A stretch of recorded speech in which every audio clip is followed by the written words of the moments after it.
After weight loss surgery, it can be hard to get enough vitamins and nutrients in your diet. Bariatric Advantage offers a complete line of nutritional products specifically formulated to meet the unique needs of bariatric patients. Choosing to have weight loss surgery was a big decision and required a big investment. Learn how Bariatric Advantage nutritional supplements can help you get the most from your surgery by keeping your new body healthy and strong. Call us toll-free at 800-898-6888 or visit us online at bariatricadvantage.com.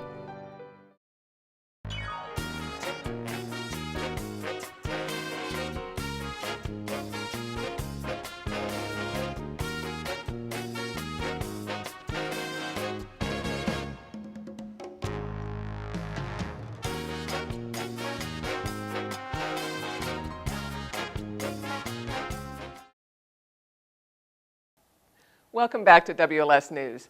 Most people who struggle with their weight have been told to avoid high levels of sugar at one point or another, and for good reason. Doctors from the Johns Hopkins University School of Medicine in Baltimore are among many in the medical field who blame the high levels of fructose in snacks and beverages for increased rates of type 2 diabetes and the current obesity epidemic in America.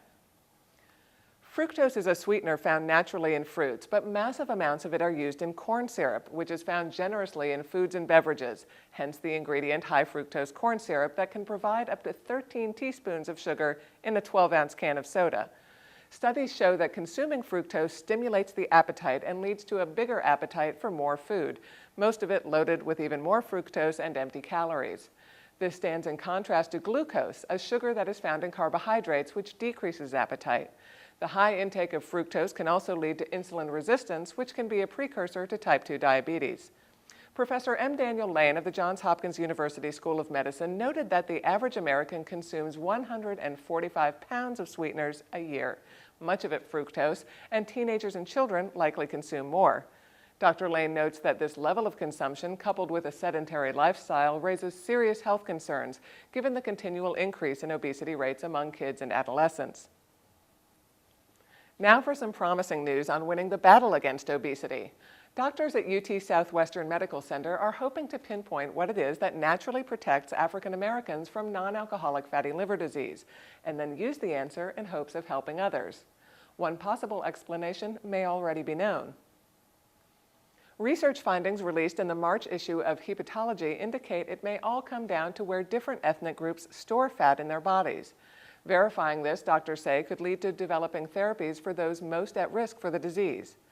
The research began in 2000 with UT doctors analyzing extensive body data from the Dallas Heart Study, a multi-ethnic and population-based test group of more than 2,100 people. The study found that African Americans and Hispanics shared identical rates of obesity and diabetes, but 45% of the Hispanic participants developed non-alcoholic fatty liver disease, whereas only 23% of African Americans did.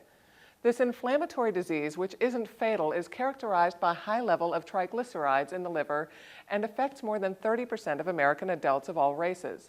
In some extreme cases, the untreated fatty liver can lead to hepatitis or cirrhosis, both of which can be deadly.